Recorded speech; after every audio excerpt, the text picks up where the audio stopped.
In the mean, I wanted to run through a couple of housekeeping items. The number one being that we are recording this webinar.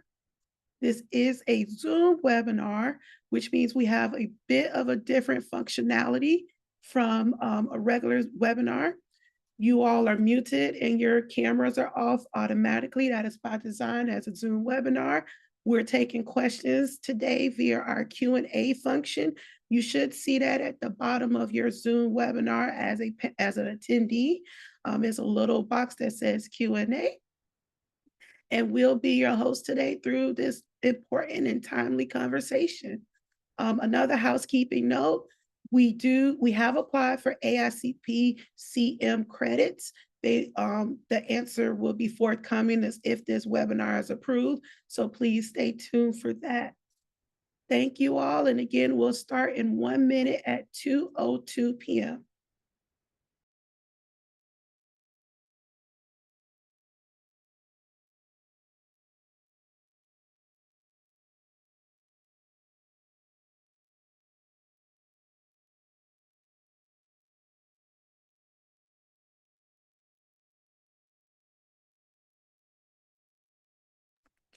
Again, my name is Tokar Nicole Thomas.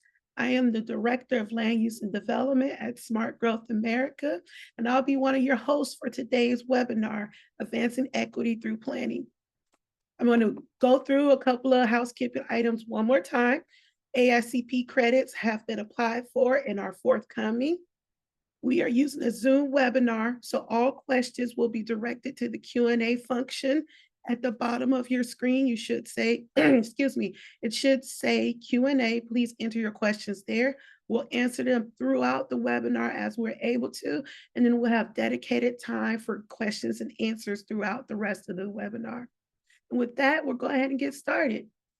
I've welcomed you all. I hope you all will enjoy this webinar as much as we enjoy putting it together. I'll run through the Center for Zoning Solutions, Smart Growth America's brand new program for interdisciplinary zoning solutions. We'll hear from the city of Kingston, New York, which recently implemented a form-based code that emphasized equity and was this year's Form-Based Code Award winner. We'll also hear from Elevated Chicago about how they focused on advancing equity and planning as it from a community-based organization standpoint. Then we'll have our moderated panel discussion, which will be moderated by Karen Parolic. Then you'll hear from me again, where we'll have wrap up and next steps. Again, I'm Tokar Nicole Thomas, Director of Land Use and Development at Smart Growth America. I'm joined today from the Smart Growth America team by Joseph Mendaka, our Climate Program Associate, and Samantha Carr, an intern. And I need to share my screen, so my apologies for that. All righty. So again, I'm Tokar Nicole Thomas. I'm joined by Joseph Mendaka and Samantha Carr from the SGA team. We're also joined by Karen Parolic, Leslie Oberholzer, Juan Sebastian Arias, and Bartek. Before we get started, let me tell you a little bit about Smart Growth America. Our North Star is that we envision a country, no matter where you live or who you are, you can enjoy living in a place that's healthy, prosperous, and resilient.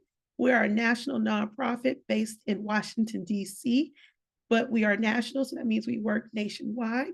And we achieve our North Star through our impact model of thought leadership, advocacy, and technical assistance.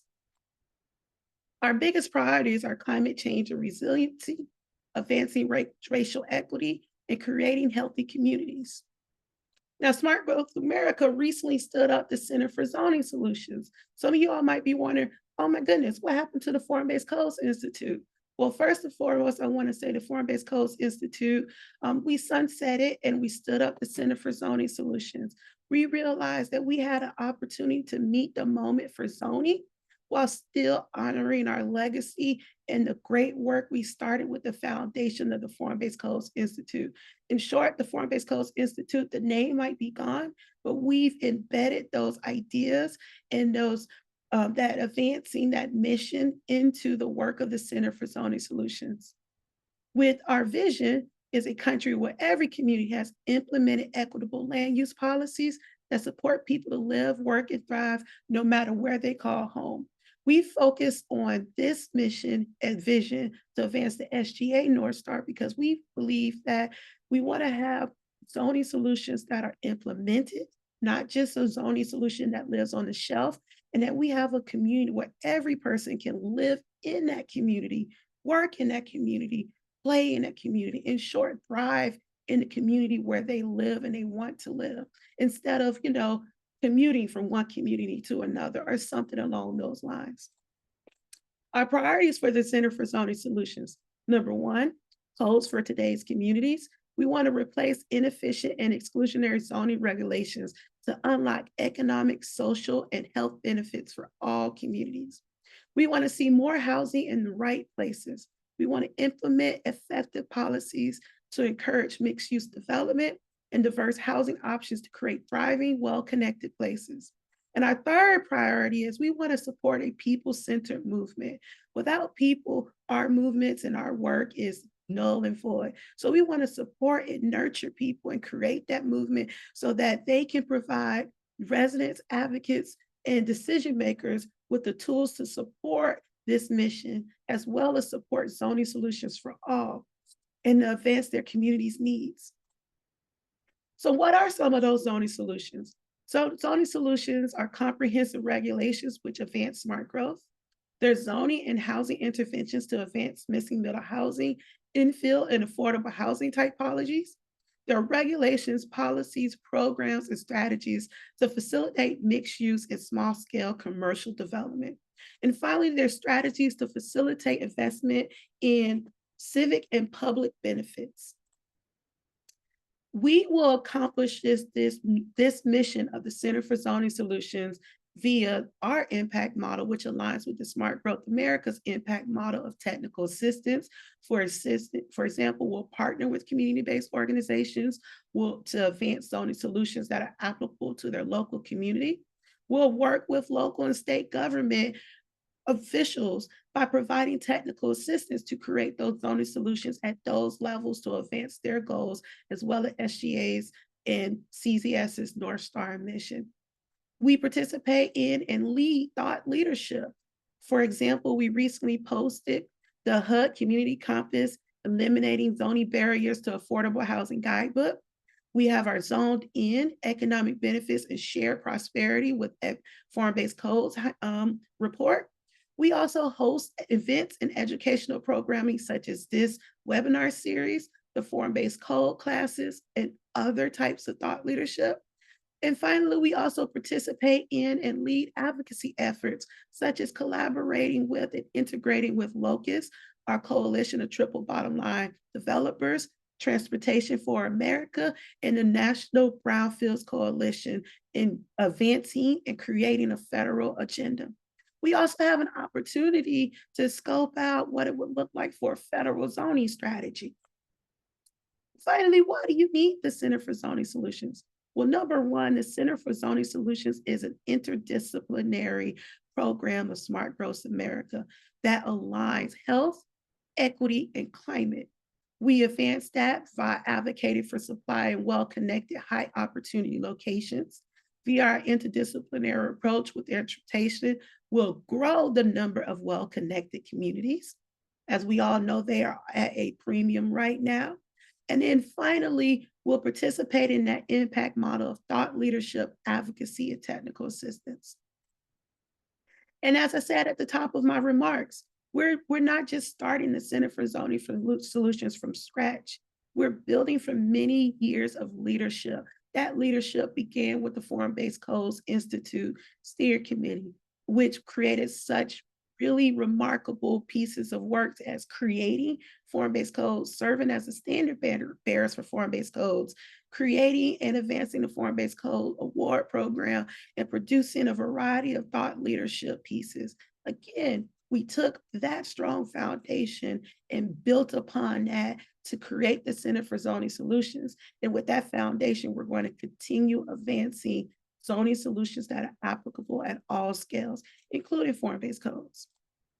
Now I'm going to turn it over to Leslie Oberholtz, who is the principal at Code Metrics, and she served as this year's jury chair for the Form-Based Code Award.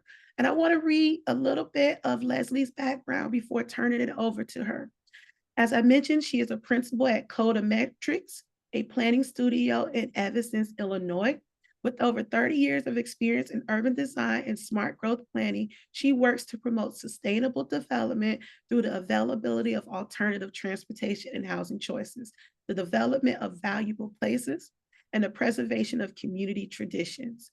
In addition to being a registered landscape architect and a certified planner, she is National Surrey Institute certified, a lead associate professional, and a member of the Center for Zoning Solutions Steering Committee. Over the past 20 years, Leslie has developed dozens of neighborhood and citywide zoning codes for communities across the country. Recently, her work has focused on the research and development of equitable zoning codes, supporting walkability and access to transit and jobs, small businesses, and a mix of housing. It is my pleasure and honor to turn it over to Leslie. Leslie? Thank you, Takara. Oh, I'm going to keep the presentation up. Again, my name is Leslie Oberholzer, and as a longtime member of the steering committee for the Center for Zoning Solutions, I served as jury chair for this past 2024 Form-Based Code Award process. Next slide, please. For last year's award, our jury reviewed submitted form-based code projects through the specific lens of equitable zoning. This means that submitters were asked to explain how equity was considered when drafting their codes through activities like reflecting on the history of zoning in their community, incorporating affordable housing tools, and running a more inclusive community process. Equitable zoning practices have been a major focus in the planning world. I'm sure you're all aware for the last couple of years, increasing awareness of who benefits and who is excluded. But recently we've seen evidence that state and national trends are pushing back against these efforts. So in these somewhat sort of uncertain times, thoughtfully embedding equity into zoning regulations will help ensure we continue to support diverse communities. Equitable zoning is a driver of, next slide, sorry. Equitable zoning is a driver of economic development. Zoning regulations shape land use, locating housing and jobs in relation to transportation. When zoning promotes affordable housing and local business opportunities with access to multimodal transportation, it helps uplift communities economically. Equitable zoning removes barriers by eliminating discriminatory zoning practices that limit opportunities for all community members. It supports local businesses by creating a variety of spaces and locations for small businesses and entrepreneurs from diverse backgrounds.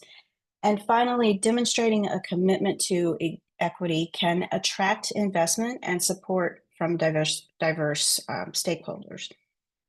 Specifically, form-based zoning regulations help support economic diversity by moving away from single-unit zoning districts and thoughtfully zoning for a mix of housing types, moving away from single-use commercial zoning and towards mixed-use buildings with flexible uses to support a mix of businesses, all within the context of the community and with a primary focus on walkability and supporting a multimodal environment. This flexibility in terms of uses, houses, and transportation supports diverse communities and makes them more resilient. Diverse communities can weather economic downturns better. A wider range of economic activities and social networks built from close-knit communities provides a buffer against economic shocks. Diverse communities are more adaptable to change. Diverse perspectives and experiences from community leadership can lead to more innovative and effective solutions to community challenges. And diverse communities promote social cohesion. Walkable communities create equitable access to housing, gathering spaces, jobs, and transportation, which in turn creates more opportunities for and strengthens social bonds, fostering a sense of shared community. In short, inclusive zoning triggers more opportunities for increased social and economic activity for everyone, resulting in better wealth distribution among our communities. So our first speaker, Bartek Starodai, will elaborate on how equity fosters economic development specifically through Kingston, New York's recently adopted form-based code, our 2024 Form-Based Code Award winner.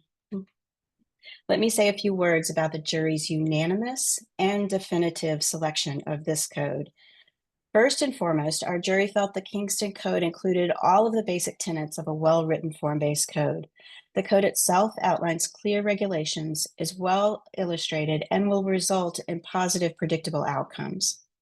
Our jury was most excited about the community engagement process and materials. Not only was the outreach itself wide-reaching, the website flyers and other materials were really engaging. Their development guide is particularly helpful in addition to the code itself being more digestible to the average community member.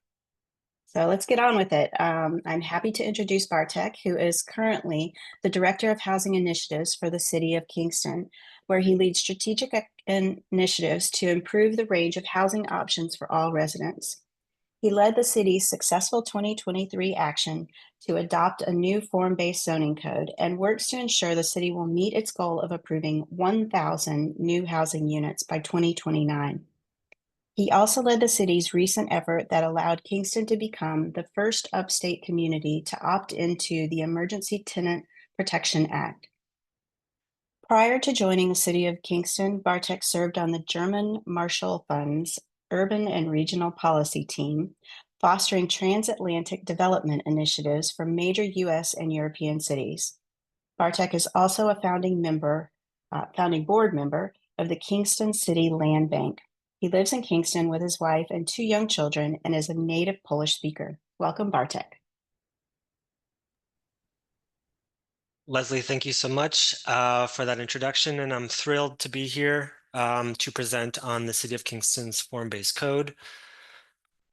I also just want to thank the SGA team for the recognition and also for hosting this webinar. We called the City of Kingston's effort to adopt a new zoning code we called the Kingston Forward. And then when it passed, we added an exclamation point. So there you have our logo. And I really see the process by which the city adopted a new zoning code and is now implementing the zoning code as a way to assert its agency, right, to create a better future for the city and its residents, I believe for many generations to come. Next slide, please. This is a view of one of Kingston's neighborhoods called Midtown. And the sketches that you see here are various types of buildings that are now allowed that were previously outlawed under the old zoning code. And this is just one example of some of the outreach materials that we created during and after the zoning code was adopted. The form-based code completely replaced our previous zoning code, which was adopted in the 1960s.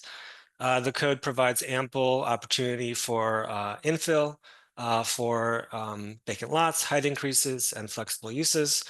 And also, and perhaps most importantly, it improves some of the administrative side of things. And so I believe, it's also much more predictable, and there are many fewer administrative barriers to development overall. Before I jump into our process and our implementation, I did just want to acknowledge the team that helped the City of Kingston get to this place. That team was led by Dover Cole, so thank you, Amy and Victor from Dover Cole.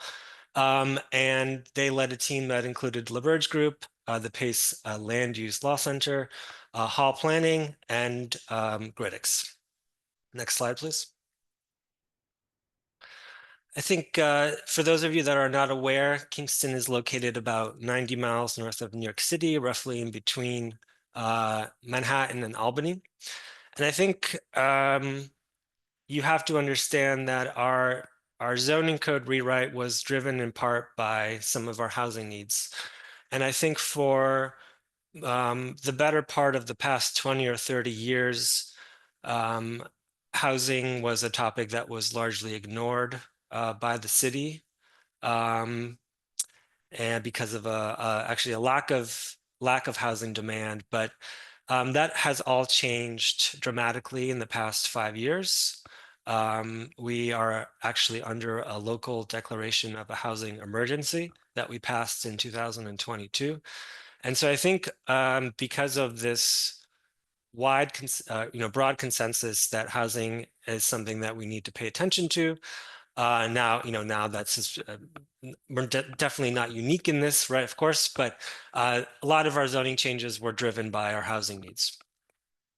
Next slide, please.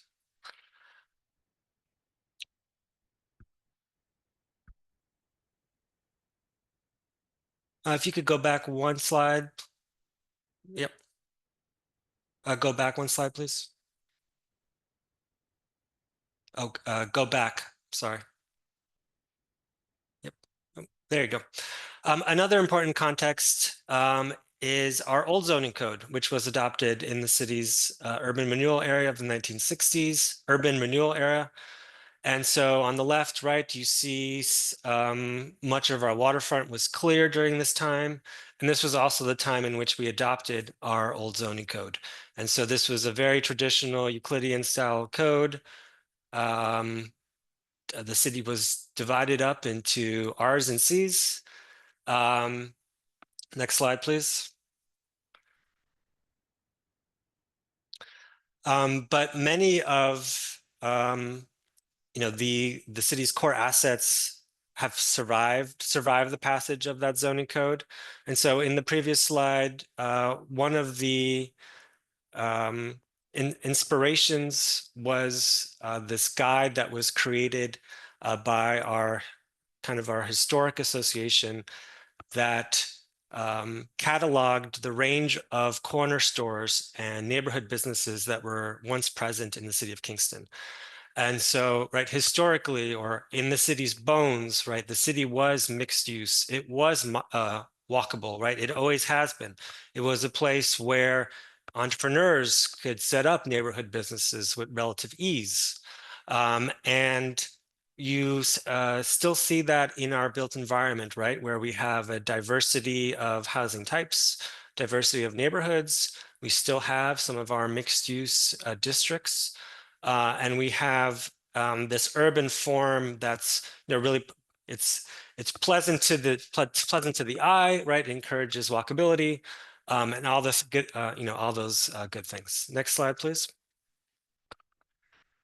In terms of the decision of why a form-based code, we quickly realized that to meet the city's needs and in particular to encourage an equitable built environment, we needed to start completely fresh with standards that were easier to understand. We quickly realized that the form-based code, one great thing is that it will respect our historic built environment and also mimic some of our historical development patterns, right? Third, it respects the rural to urban continuum, which even we have here in the city. Some rural areas that we probably shouldn't be encouraging development on, and also our most urban areas, which we should definitely be encouraging more development on. And finally, we still have the form-based code really still gives us the opportunity to quote unquote push the boundaries when it comes to meeting our modern needs. As was mentioned by Leslie, our planning process here did intersect with some of the COVID, if you will, different ways of engaging the community. So we started off virtually, but we were quickly able to go to in-person meetings. And so we did really take advantage of that. This was roughly, a 1.5 to 2 year process by which we drafted and adopted this code. It included community engagement at every step. We included, for instance, 3 different drafts. There was different community input opportunities at each one. And I truly think that the way we kind of started from priorities all the way to a final code, it really came out much better than it would have if we didn't have this community engagement process. So some of the priorities of the code really to diversify housing types, prices, and locations. We do have new mandates and incentives for affordable housing. We did legalize accessory dwelling units by right citywide. As I mentioned earlier, the form-based code, really does a great job of ensuring that new development will continue to maintain our historic walkable mixed-use form. The form-based code includes street design standards. So anytime a new city street is built or retrofitted, that retrofit or new street will take into account other modes, not just cars. The code is very flexible in terms of allowing for adaptive reuse of existing buildings and allowing for a variety of uses in existing buildings. As I mentioned earlier, we legalized neighborhood businesses and mixed-use development throughout most of the city. And we did also end our minimum parking requirements citywide. And I do think this is key for making development more feasible and also to encourage a more walkable city. Just to give you an idea, is that our estimate is that the new zoning code will allow for at least 7,000 new housing units compared to our old code. We did a thorough examination to confirm what we already knew, which is that our existing infrastructure can support this growth citywide. So next, I just want to, I think sometimes when zoning is mentioned or zoning edits or zoning amendments, people's eyes tend to glaze over sometimes. And I do see the adoption of this new zoning code as being a real turning point in the city of Kingston's history. And so we did try to the extent possible to make this zoning rewrite relevant to residents. And so one of these was, we did do a series of sketches showing the type of development that is now legal under the new zoning code. And so you could just slide through these. This is a mixed use. These are all mixed use buildings, right? This is making an existing building more dense. And then the next slide is, right, we're encouraging development throughout the entire city. And so these are all ways to make the code a little bit more accessible to folks. When the zoning code was adopted, we did send out a mailer to every single resident in the city. And again, to try and make the opportunity of the new zoning code relevant to everyone. Next slide as well shows some of the flyers that we did, right? I'm out of milk, right? Now under the new zoning code, right?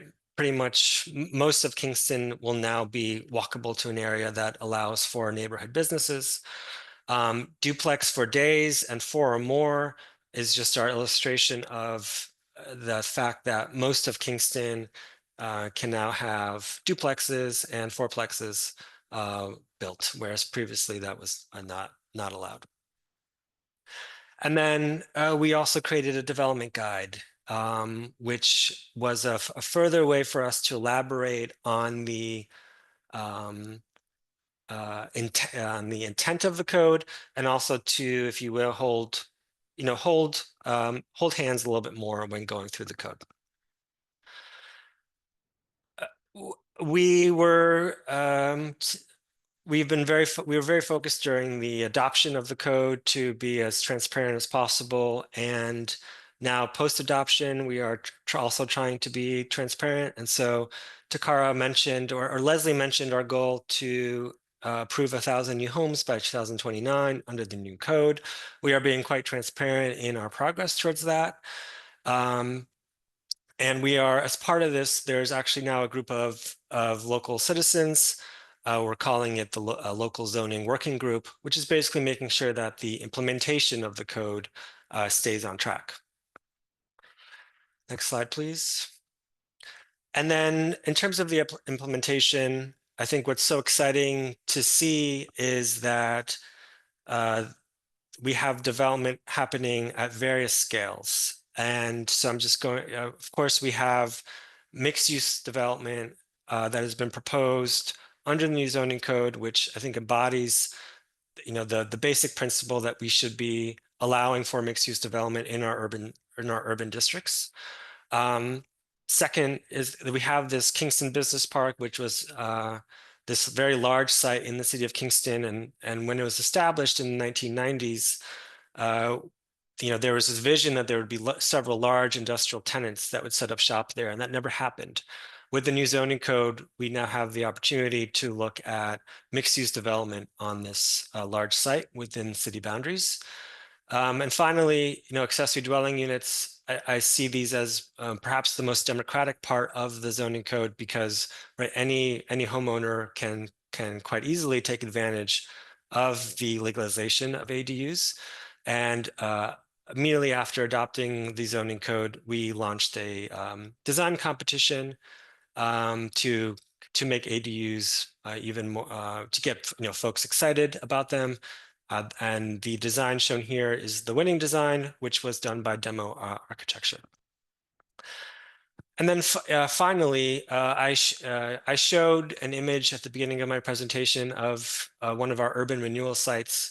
And what's especially exciting is that the new zoning code is allowing us to take another look at this site. And at the very beginning of our adoption process, Dover Coal actually used one of these urban renewal sites as a to visualize what's possible under the code. This is currently still a vacant site, right? But you see here under the zoning code, right? There's a host of development that could actually happen on that site.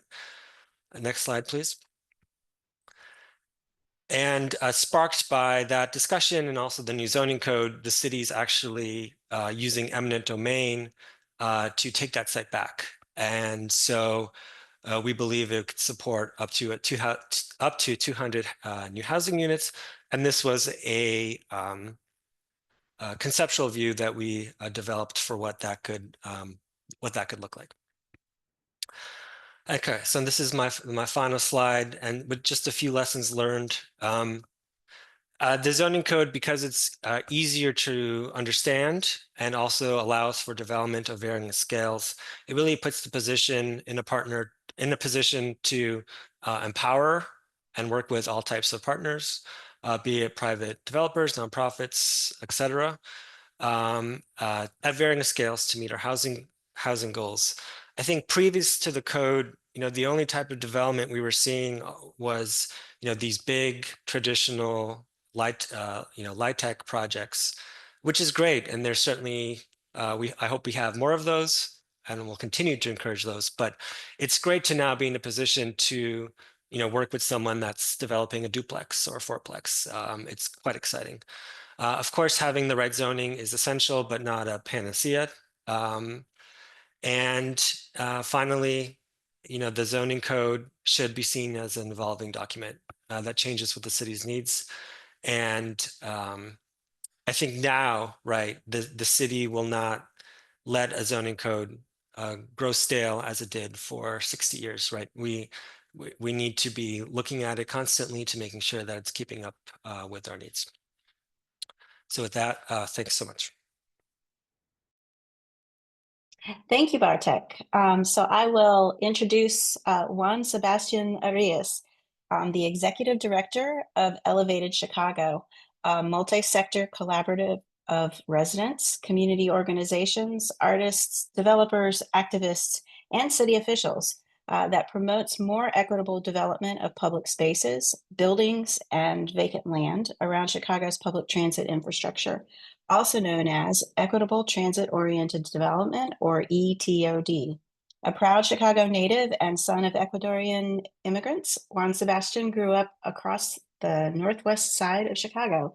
My neighbor. Welcome, Juan. Thank you. And nice to meet a neighbor as well. Thank you for having me here, and I'm excited to share more about the work that Elevate Chicago has been doing and that I've participated in from different hats that I've worn over the last several years um, as it relates to bringing equity into TOD planning and zoning reform efforts in Chicago. So on the next slide, thankfully Leslie mentioned this already well around Elevate Chicago and ETOD, but just to say again, we are Elevate Chicago is a citywide coalition, a multi-sector collaborative that's focused on advancing equitable transit-oriented development. We were founded in 2017, so just 8 years ago, not that long of a time. As a recap of at least how we define equitable transit-oriented development, um, is community-driven development that enables everyone in Chicago, regardless of their age, race, income, ethnicity, where they live in the city, and more, to experience the benefits of dense, mixed-use, pedestrian-oriented development near transit hubs. Our vision really is that everyone in Chicago should be able to live and work and play in a neighborhood that is vibrant, healthy, sustainable, and connected to public transportation.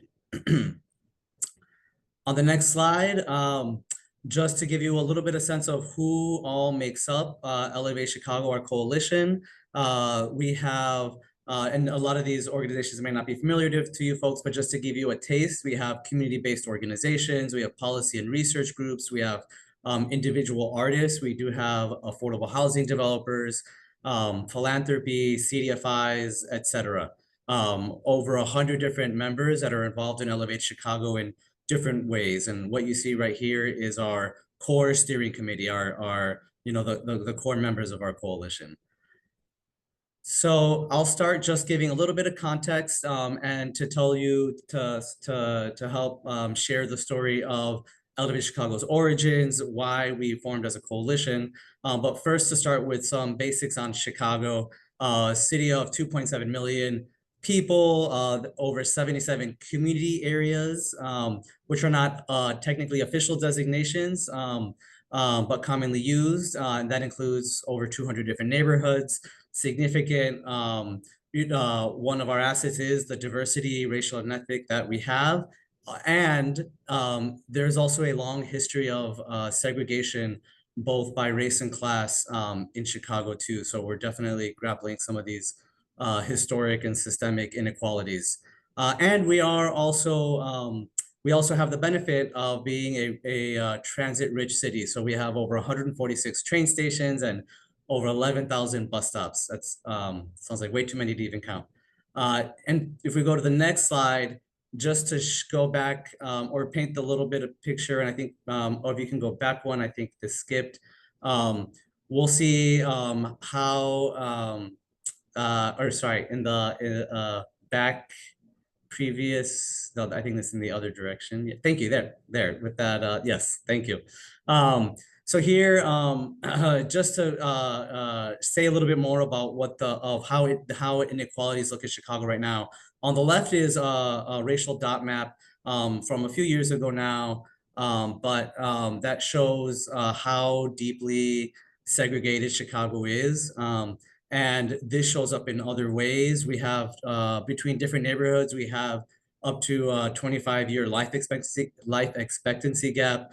Between white and Black Chicagoans, there's an 11-year life expectancy gap. Poverty rates and homicide rates are also highly unequal in the city of Chicago. So we have, all of this is due to decades and generations of policies and actions that benefited some and harmed others, and that contributed to these racial inequities that is part of the context that we're working in and what we're ultimately looking to reverse and address. On the next slide, I'll start sharing a little bit more about the history and background of transit-oriented development, TOD policy in Chicago, which is also part of Elevate Chicago's forming. So in 2013, Chicago first adopted an ordinance to provide some voluntary incentives and encourage compact mixed-use development near train stations. That was about 12 years ago, and that TOD ordinance was updated several times again in 2015 and 2019, including some, relatively incremental tweaks, but slow expansions of geography where these incentives are available. Now, if we go to the next slide, thank you. One of the reasons, the core reason why Elevate Chicago came together as a coalition was out of the acknowledgement that there was that TOD as it was happening in Chicago was not advancing any equitable goals. In fact, it was just exacerbating the existing and past inequities. So for one example, in this analysis of where projects were approved for some of those transit-oriented development benefits, 90% of them were centered, 90% of all the TOD projects between 2016 and 2020 were centered in the downtown area, along the north side of the city, and even along some parts of the northwest side. So largely absent from the south and the west sides. The southwest sides where we have more communities of color in Chicago, Black and Latina communities in Chicago. So this is part of the origin of Elevate Chicago's work, wanting to bring an equity lens and make sure that all parts of the city are able to benefit from this kind of development. On the next slide, another way that we think about the challenges that we're looking to address are related to displacement and the different and two different aspects of displacement, at least that's how we see it here in Chicago. The first is displacement of communities of color that's occurring in neighborhoods that have been seeing rapid investment or accelerated real estate markets. For example, Logan Square, which is where I currently live right now too. And then on the flip side of the coin, displacement that is occurring as a result of a lack of investment, of historic disinvestment, a lack of amenities, closing of public schools, of grocery stores in the predominantly Black neighborhoods and communities on the south and west side of Chicago. So as you can see, both of these sides of displacement are part of the racial equity challenges that we face as a city. And those have been echoed within the city's TOD policy as well, where in a number of these neighborhoods facing displacement pressures, TOD was exacerbating some of those, or was seen as to be exacerbating those because there was not affordability that was prioritized or protected. Meanwhile, in neighborhoods that have been disinvested, there just wasn't any benefit coming from the city's TOD policies and efforts. We currently do still have, I'm forgetting the number off the top of my head now, but easily thousands, I'm sure close to 10,000 vacant lots near the city's public transit stations all across, across the city too. So a huge opportunity for more equitable growth and development.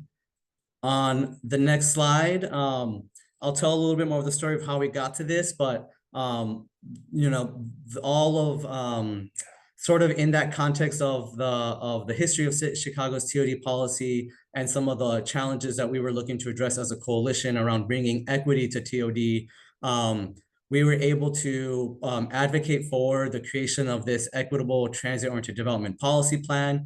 And then Elevated Chicago was a core partner in convening and still currently co-convenes an ETOD working group with the City of Chicago Mayor's Office to advance equitable transit-oriented development goals. So this policy plan was developed over an 18-month process, ultimately engaged over, was a part of that working group, set up a working group to develop this plan, ultimately engaged over 80 different stakeholders in that working group, fundraised and provided stipends for community-based organizations to participate, making sure to include neighborhoods where the benefits of TOD were missing or were not meeting the opportunity, and also neighborhoods and communities where TOD was contributing to and exacerbating some displacement challenges. The goals of this policy plan at a high level were to create jobs and encourage walkable, affordable, healthy development near transit. And then just thinking specifically in the different kinds of neighborhood and market dynamics that the city has. through that lens, also thought about different goals for different parts of the city. So those include increasing investment in new development near transit and disinvested neighborhoods, preventing displacement in neighborhoods that were experiencing rapid growth, and then promoting affordability and a diversity of housing options in those high-cost transit-rich neighborhoods that are out of reach for many, for the average Chicagoan, and certainly for the average Black or Latino or other Chicagoan of color. So on the next slide, we'll see just a little bit more of what was included in this ETOD policy plan. The recommendations, over 40 plus recommendations, organized into these 3 strategic priorities: building the city's capacity to support ETOD, including through dedicated staff, formalizing this cross-sector working group, and other items. A second, probably the most recommendations fell under this making ETOD required, easier, and more equitable bucket or priority area. And those included a number of zoning reforms that I'll talk about, some more housing affordability and accessibility. And then a third set of recommendations were focused on embedding ETOD into the city's citywide planning process. Which was in 2020 the city's citywide plan was just getting underway too. So jump forward a couple years. All the work that went into the ETOD policy plan, well, not all the recommendations, but a good number of them became this set of comprehensive zoning reform package that was passed in 2022, which we branded, we've been calling the Connected Communities Ordinance. And this had over a dozen different provisions centered around 3 different goals, allowing more homes and businesses to be built near transit, improving the safety of streets and sidewalks, and increasing housing opportunities, affordability, and accessibility. And just to give you a little taste of what some of those provisions included were, one of the most significant ones was expanding parking flexibility near transit pretty substantially across the city, including to all high-frequency bus corridors, new requirements for people-friendly, pedestrian-friendly design, some protections against the deconversion of small multifamily housing.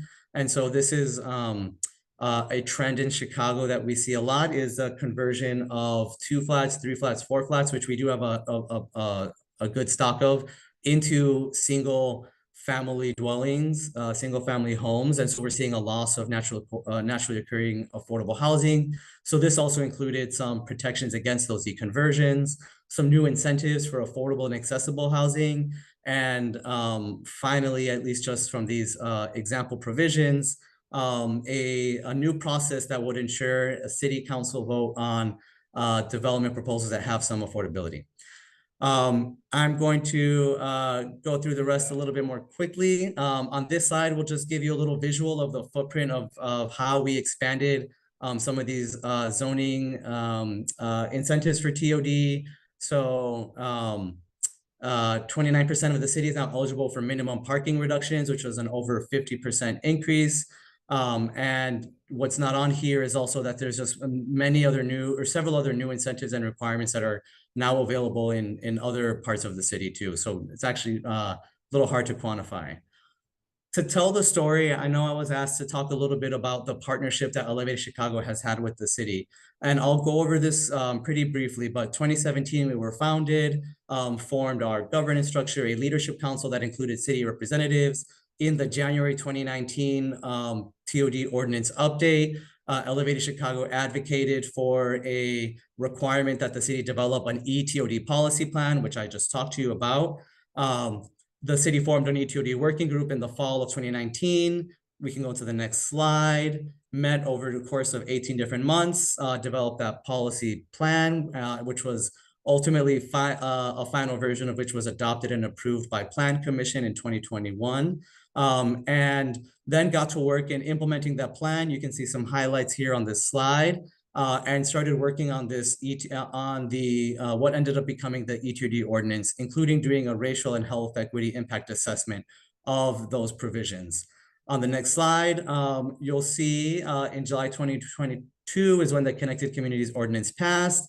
We saw some more investments coming from the city in supporting equitable transit-oriented development, a set of grants, or the first dedicated ETOD grant program for the city, an investment into comprehensive technical assistance for those grantees, many of which included emerging first-time community-based developers. I didn't mention, but over the course of this whole time, there have been several mayoral elections.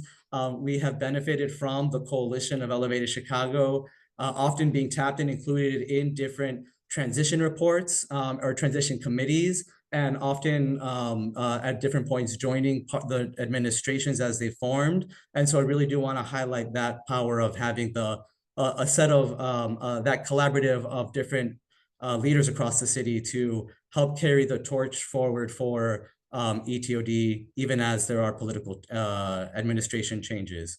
On the next slide, we'll catch up to where we are now. We've continued to see some grants coming from some announcements of different funding for ETOD projects, both tax credits and some other community development grants from the city. And we're continuing to convene this ETOD working group with the mayor's office as we look to ways to expand some of our, to expand on the successes from the Connected Communities Ordinance and take on some even more ambitious zoning reform efforts into this year and beyond.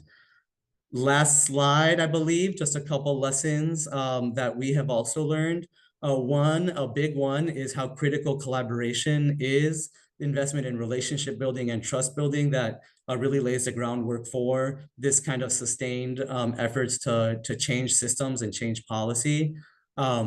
We do see equity or define equity as both a process and an outcome, and see them both as critical, and process being community-led, centering the voices of those perspectives that have been marginalized or communities that have been marginalized. The importance of strong networks to really navigate those political and administration changes, which I know we're all feeling right now too.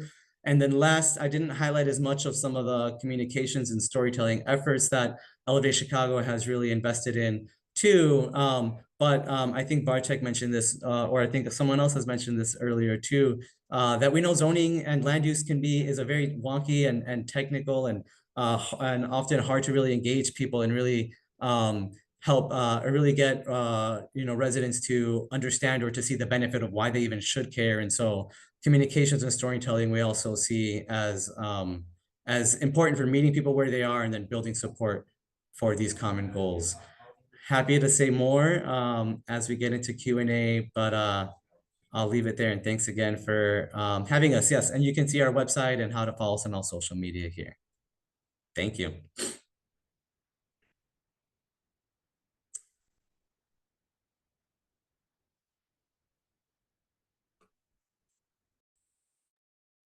Thank you so much, Juan Sebastian, for walking us through Elevated Chicago and the ETOD. And also thank you, Bartek, for walking through you all's brand new form-based code, which I believe, if I heard correctly, is already producing results from the built environment. So thank you both. I'm now going to introduce Karen Perolik, who is going to moderate our panel discussion. We already have some very big and juicy questions in the Q&A, so I personally can't wait. I'm going to read Karen's bio so you get a sense of who she is and what she brings to our webinar today. Karen Perolik, co-founder and principal at Opticos Design, is a passionate advocate for diverse, equitable, walkable, and bikeable communities, user-centered design thinking, and impact-driven business. Karen's efforts redesigning zoning codes for cities in the US and abroad have helped revolutionize the way we regulate land development in our communities to reinforce more walkable, sustainable places, and have led to her recognition as a national expert in form-based coding and zoning reform. She is co-author of the book, Form-Based Codes, A Guide for Planners, Urban Designers, Municipalities, and Developers, which was published by Wiley in 2008, As an aside, I have that code book on my desk and I refer to it regularly. Through that expertise, Opticos introduced the concept of missing middle housing, a transformative idea that highlights the need for diverse, attainable housing options in walkable places. Karen and her firm design, enable, and educate about missing middle housing as both a critical element of walkable communities and an effective tool to address the needs for housing choice and affordability. Thank you, Karen, for moderating today's discussion, and I'll turn it over to you. Thank you so much, Takara.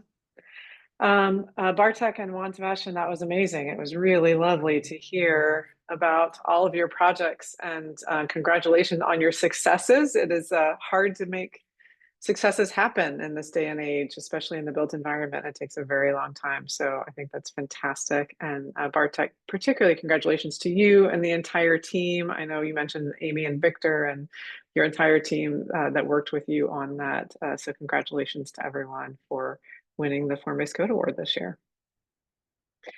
So I am also, among all those other things, so honored to be chair of the steering committee of the Center for Zoning Solutions at SGA. And so I really thank SGA and the Center for Zoning Solutions for all of the work that they're doing to lead this important reform across the United States. It's important, more important every day. So thank you all for the work, Takara, that you and Calvin and the rest of the SGA crew are doing. So let's get started. I think we have some great questions for you all. As Takara started to lead into, she mentioned that you all mentioned some great built results from this, and I think Bartek, your zoning code is fairly new, so I'd be interested to hear if you've started to get applications. I can't imagine anything's actually built yet, but maybe you'll surprise me. But certainly, if it's starting to lead to applications coming in, and Juan Sebastian, if you could share some more about the kind of the results that you're seeing already. These are still actually, long time coming, but fairly newly adopted reforms. So Bartek, do you want to get us started? Yes. So, right. I mean, I think one thing I've learned in my role is how long it takes to get anything built. And so I think with our zoning code, hopefully those timelines will be cut a little bit short, but I still see, this is to build anything will take a few years. Nonetheless, there were some projects that were actually in the pipeline before our zoning code was passed, basically in anticipation of our code being passed. And so some of those projects are before, are before the planning board or have been recently approved and are kind of waiting, hopefully we'll start construction soon. And then, I think there's varying scales to this, right? There's folks that are building accessory dwelling units. Those have shorter timelines, right? So, there are some shovels in the ground already for those. But I think, and this is, I always say, right, to really to judge success of something like a zoning change, right? It's really like you're talking about a multi-year kind of evaluation process, or you have to have a certain kind of time frame to look at projects and what's being built. But one other thing is that I think the zoning code is hopefully an inspiration point for people. And so I think it's attracting folks that have ideas, not, both inside and outside Kingston, right? Ideas for certain types of development. And so I'm optimistic that we'll continue to see more and more projects as time passes.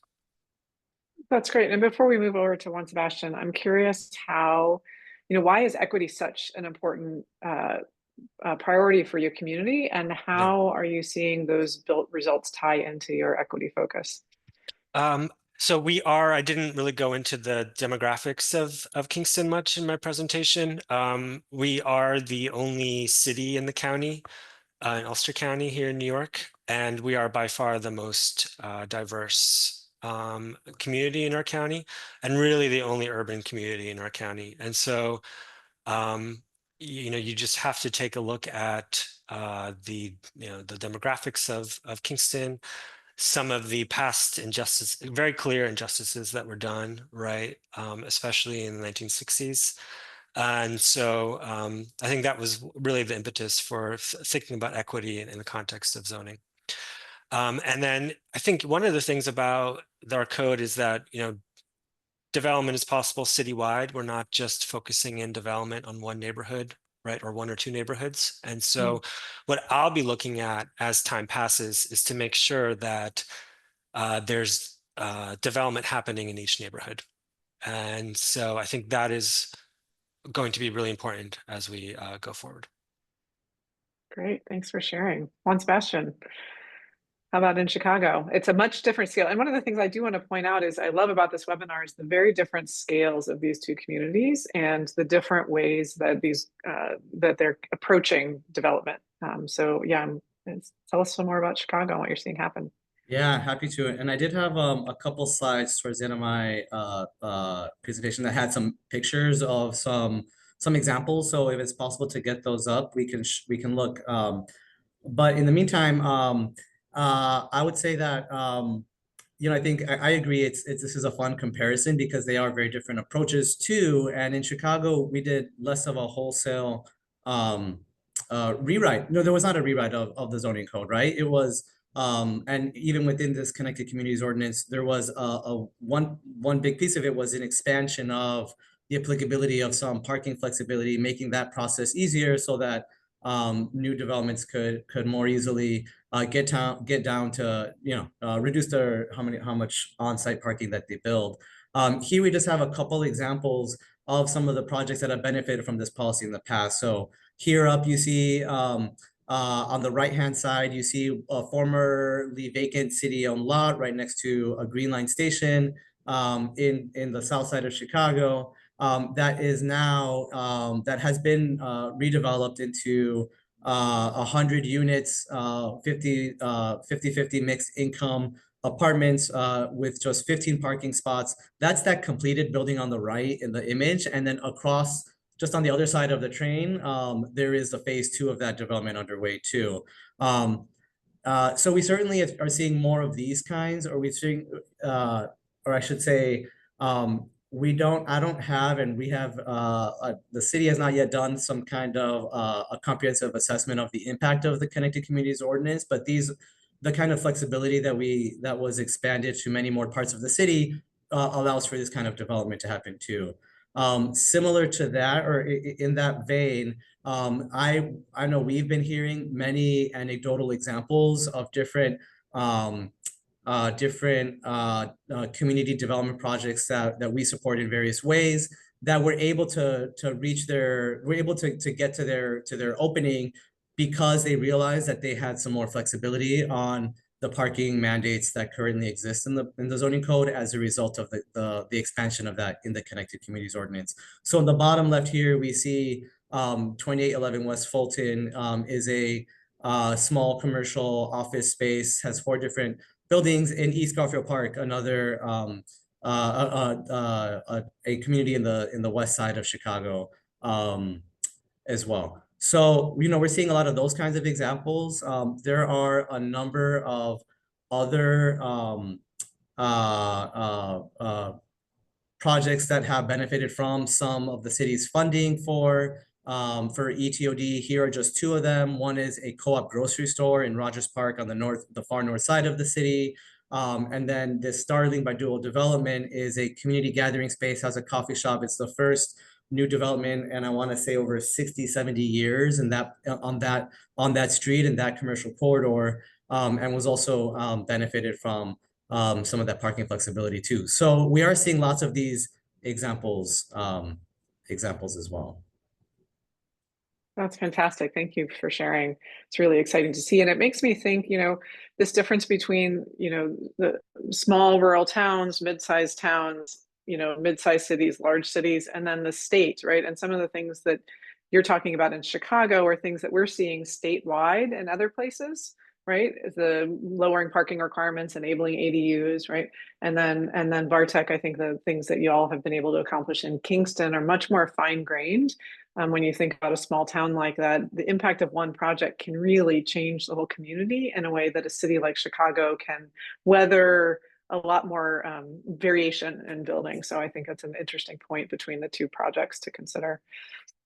So speaking of, I think communities are really at different stages on their land use journey. So I would be curious for both of you about what advice you would have for communities that may need to take incremental steps. Bartek, I think it's fantastic and incredible that you all were able to replace your old zoning code. I think that's really important because some of these zoning codes are over 100 years old now. But not every community can pull that off. And I think that, again, speaks to the size and the political motivation. So I'd be curious what advice you have for communities maybe taking kind of piecemeal steps, specifically around an equity framework. Yeah, what advice you have for those communities. Bartek, do you want to go Yeah, ahead? well, I just say we actually thought we were going to take an incremental step.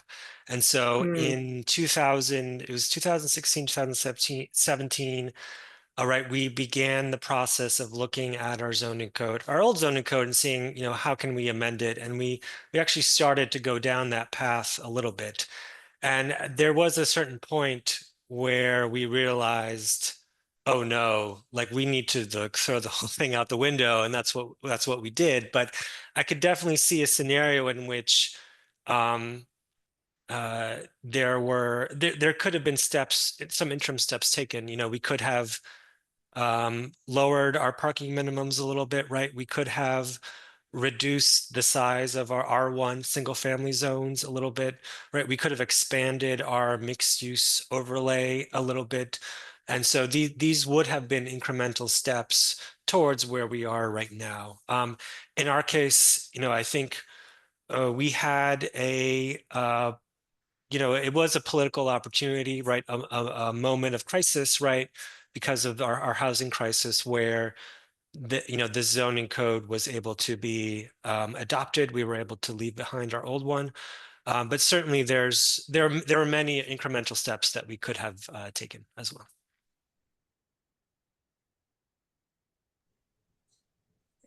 Juan Sebastian, Yeah, advice on that? I think I have a lot of thoughts. I'm trying to figure out how to organize them. I think in a lot of in and I guess my mind is jumping around because I feel like there's different ways to be incremental, right? So, for example, in the story, the journey that that I just shared about ETOD policy in Chicago, one of the first steps was community advocacy for the city to develop an equitable plan around TOD. Which I think was a fundamental step, and really that mandate and hook is what laid the groundwork for a lot more to come. There were a lot of other pieces that led to the success and the ultimate passage of some more comprehensive zoning reforms. But in many ways, I think that is a first step, right? And that can be seen as incremental. So I guess the advice that I would share is to not discount those steps and to not discount the value of engaging in a broad process or a community centered and engaged participatory process to figure out what those next steps are, what those next feasible steps are in reforming something as complex as the city's land use and zoning code. Because I think that because I've learned that once you start going through that participatory process, there is a much clearer sense of what political feasibility is, what legal feasibility is, and who your partners will be, and probably goes without saying, but doing that with community-based organizations and residents who are also compensated and who are resourced to be there and be in those roles also sets you up for success too. So ultimately, I think that was fundamental for in Chicago, our ability to pass a set of comprehensive zoning reforms that had, I think, I mentioned like over 12 different provisions. I think any single one of them could have been a lot on its own, but having it all together as a comprehensive package that added up to a bigger vision, I think, is what really allowed us to have that success. Aaron, may I take facilitator privilege just to jump in for time cop? One, I want to say +1 to both what Juan Sebastian and Bartek comments on community engagement. aligns with CZS's priority. We need people. Without people, what are we doing, right? The second thing I wanted to share is that one of the questions from the Q&A chat box just came through, and I wanted to kind of ping that. ETOD and form-based codes are different zoning approaches. Why would I pick one over the other? Should I pick one over the other? So just wanted to flag that for Bartek and Juan Sebastian to opine on. Well, Juan Sebastian. Yeah, I think my quick reaction or thought is I don't know if they're separate. I don't think they need to be separate. I am myself less versed in the form-based code framework. My sense is that they're very similar. I think it really is ultimately depends on what is going on in your community and what is relevant. In Chicago, since we had a TOD policy that was, relatively recently enacted, this approach of bringing equity to the city's TOD policy worked. We also are transit rich in many ways, and so it is broadly applicable across the city too. But yeah, I guess I would push back a little on the assumption that they have to be different. Yeah, I'll pass it to you, Bartek. Yeah, just say it, really depends on your community journey. I think, in our case, one of the things I didn't mention in my presentation was one of the impetuses for the city throwing out its old zoning code and pursuing a form-based code path was we're actually members of the community, right, who were advocating that this should be the direction that the city should go in. So I think it's really, what's the context? What is the community saying about what the needs of your community are? Yeah, I think that's great. And I'll just add a little bit too, that I think when I think of ETOD, I think of it as essentially kind of establishing nodes where the city and the communities want to focus on, right? And that can actually happen whether it's in transit heavy cities like Chicago. It can also happen in smaller towns that maybe don't have a lot of transit, but they're downtown, right? They're downtown, or maybe a neighborhood center, a neighborhood crossroads is a place to focus. So I think it's really about picking your anchors, community anchors, and where you want to focus development, or where you want to focus protection of attainable housing, right? That sort of thing. So I think there's a lot of ways to look at it. Whereas the form-based coding is actually an approach to how you write the regulations, as compared with Euclidean zoning, or how you're writing the regulations and what you're focusing on within those regulations when you write them. Excuse me. Oh, Leslie, go ahead. I just want to say that also your ETOD could be form-based. There's no reason why you can't use both. Yeah, absolutely, 100%. Thanks for jumping in. As one of our other Chicagoans on the call. So some of the other questions that we've had asked are around relationships. How do you lift voices, particularly kind of equity owed voices? I love that term. I hadn't heard that before, in the community. And I'm really curious about the CBO. How did Juan Sebastian, you talked a little bit about how the CBO works, but in a city with the government in Chicago, that's a whole unique thing in and of itself. But just in general, what did you find that was effective for CBOs in lifting those voices? And do you have recommendations on other ways, municipalities can make sure to work with organizations? And then on the opposite side, Bartek, how do you see, how were you all able to bring in different voices in your community? And what do you recommend for CBOs and other community organizations to be good partners in the process? Juan Sebastian, why don't we start with you? Yes, and I didn't get to mention this earlier too, but I've been now executive director since last spring with Elevate Chicago, and prior to that, I was working in the mayor's office in the city of Chicago on the other side, working closely with Elevated, so I can kind of offer a little bit of thoughts from both angles too. But yeah, and I thought a lot about governance structures and some planning efforts and policy making efforts. I think it really also have a couple thoughts. One is that, the right structure will look different for depending on what the effort is, what the project is. With ETOD work, I think Elevated Chicago, and even previously when I was in the mayor's office, we really benefited from having some already strong established relationships that allowed us to start collaborating and forming this ETOD working group jointly, which is, it's currently still co-convened. It is very much a collaborative effort that we have with the mayor's office to monitor and advise on. It's an accountability structure, right? It's something to help monitor on the policy plan, the Connected Communities Ordinance implementation, and to problem solve and think about ways to strengthen or improve. I mentioned, funding and compensation being critical for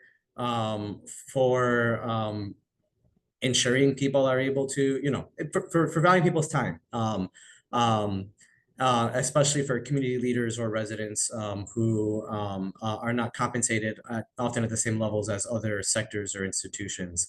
I would also add to that in that I believe in the, there is, we did drop a link around some just general community engagement toolkit, best practices and a toolkit that we recently launched. I think there's a lot of ways to make the engagement process more delightful, more engaging, more fun. And that is, I think, just, part of an underlying value and principle that we have too, at least in terms of how to make sure that people are looking forward to coming to the table and to engaging in processes. I do think I'll just sum it up by saying that in addition to ensuring you have some compensated community perspectives, marginalized voices at the table, I think it's critical to important to share power as much as is possible from a municipal perspective. Sometimes that is also just committing to transparency and being as transparent as you possibly can. That's what I leaned into a lot when I was in city government too, because there's a lot of things that are out of your hands oftentimes, and the more you can be transparent about that, the more that it helps build some trust and build some much needed trust with community members and advocates too. Yeah, I think for Kingston, talking about different scales of context, right? We are a very small city government. And so, right, I'm a department of one, right? And that worked and led the zoning effort. And so I think when we kind of started the engagement with the consultants, in this case, Dover Cole, right? The mayor and the city council were very clear on expanding their scope and to ensure that it included an intensive community engagement process throughout the entire process. And so we were very intentional. We were quite intentional with that. We also did rely on community groups to help us with the outreach process. And I think, one of the things that was great, I think, about our engagement process is that there were very different methods and so different opportunities to engage in the process throughout. So it wasn't always just sitting in a city meeting to hear about zoning code, though you could do that if you wanted to, right? But you could also join a walking tour, right? You could also just look at the code and type in your comments in the spreadsheet, right? All the above. You kind of have to do all the above in order to capture as many voices as possible.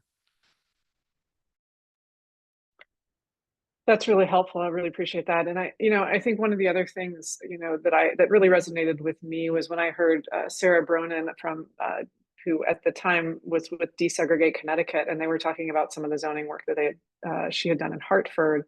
And I think there's this real balance too. Juan Sebastian, I'd be particularly interested to hear you about, community members are also tired. They're working hard. They're tired. They feel like they've communicated and haven't been heard. They're tired of saying the same things over and over again.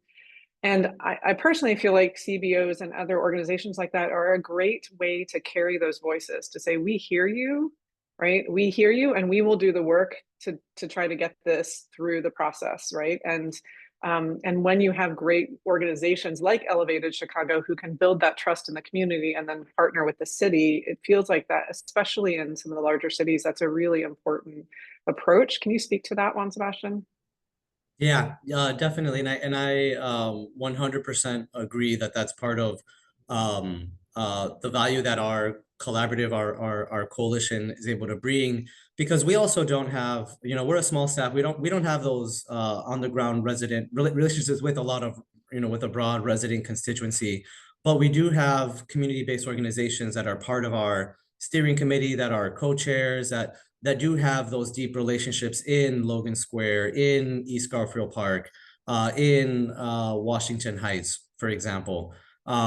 So I think the value of having this coalition and then our coalition being able to partner and engage with the city has really helped avoid or helped, at least mitigate some of that, planning fatigue or some of that engagement burnout. That I think everyone knows is all too common.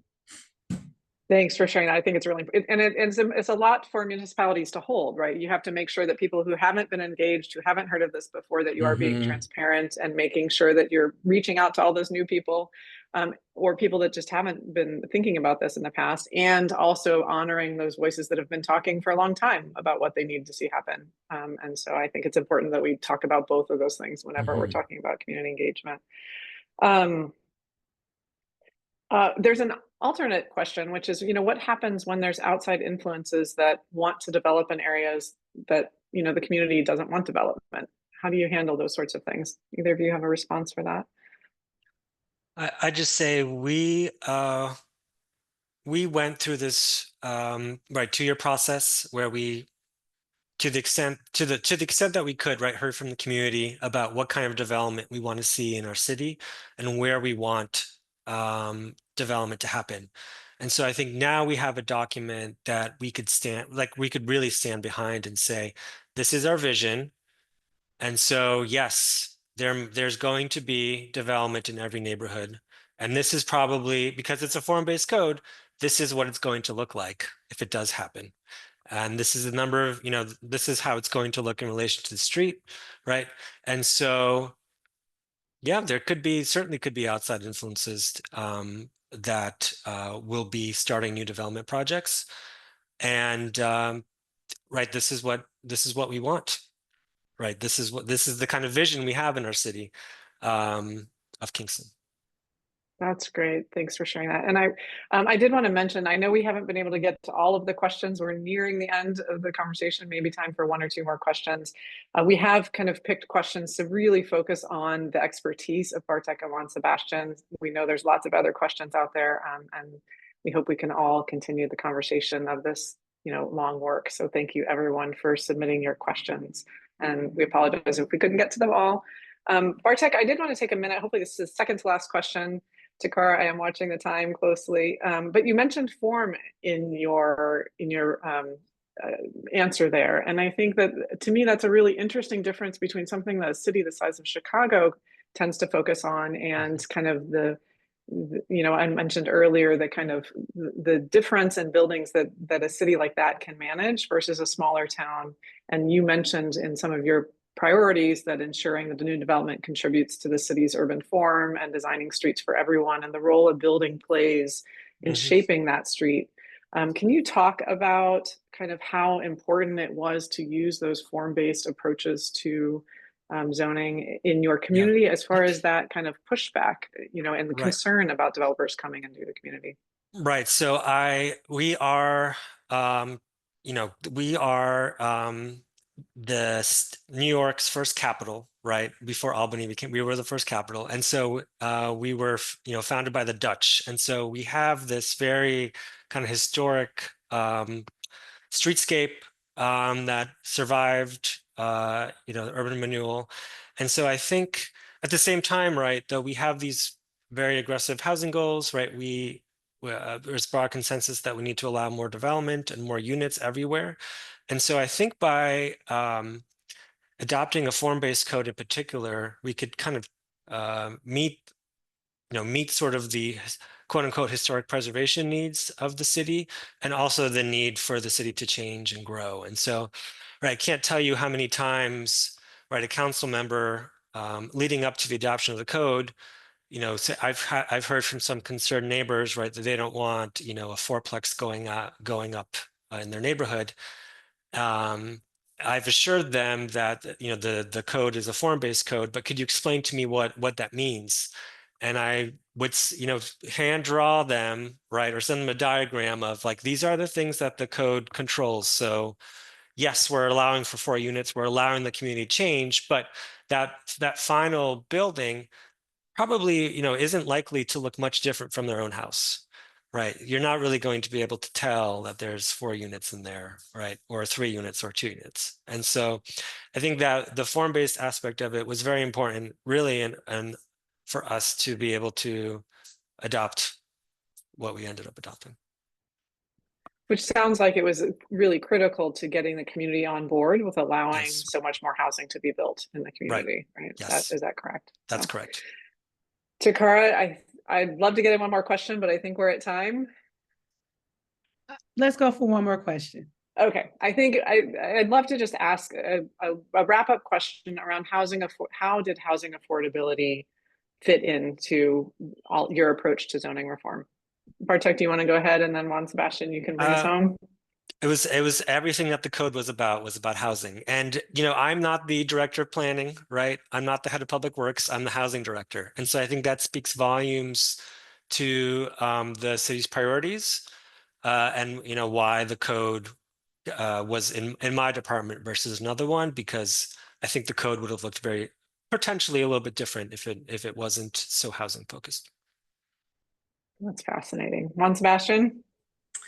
Yeah, I'd say housing affordability was certainly one of the key or addressing or bringing some producing and protecting housing affordability was a key goal. It was not the overarching one, and we also, the work behind the ETOD policy plan started in 2019, right before the pandemic, and then a lot of the work for the around the time of the Connected Communities Ordinance, we were very hyper focused, or the local narrative, I think national narrative too, was all around economic recovery, right? So we were also really emphasizing the opportunity to create jobs, to lower development costs, and some ties to housing affordability there too. Certainly, it is a big issue in Chicago as well, but it was not as central it has not been as central in the framing around. It's not been the only framing around ETOD. Excellent. It's been such a pleasure. Thank you so much, Takara. Thank you, Karen. Thank you, Juan Sebastian. Thank you, Bartek. Thank you, Leslie. And most of all, thank you to all of you for taking time out of your busy days to join us. I also like to give a special shout out to my SGA team, Samantha and Joseph, working in the background to help make sure this was an amazing webinar. So now for some next steps and a quick wrap up. In addition to my thank yous, we will be sharing the materials out along with the webinar recap in the near future. This webinar has been applied for AICP CM credits.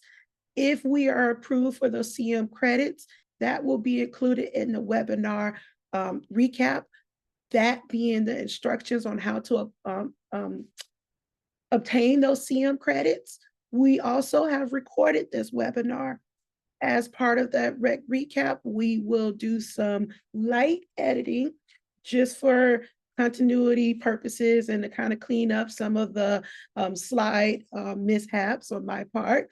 But we will post this webinar for those to review as a replay. And then finally, I want to share that as I said at the top of the call, this is the first webinar in the CZS's brand new webinar series as one of our priorities to expand our educational offerings. We will still have the form-based code classes forthcoming, but this will be a regular occurrence. And the next webinar I'm very pleased to announce is February 25th, 2025. Can't believe we're saying 2025 already, from 2 o'clock to 3:30 p.m. Eastern. The focus of that webinar is eliminating zoning barriers to healthy communities.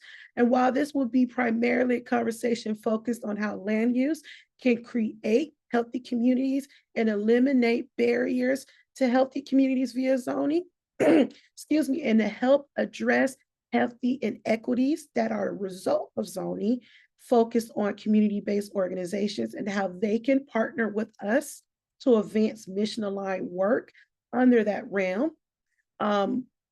We're asking everybody to attend. Please share as applicable, and please continue to stay tuned for the rest of the webinar series, which will be announced forthcoming.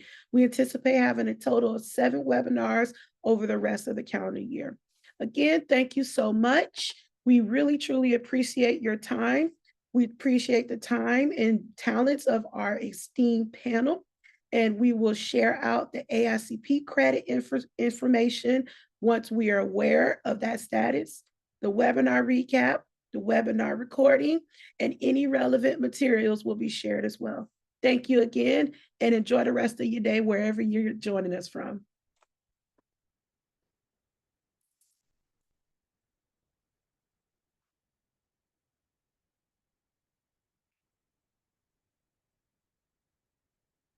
I don't know if we can.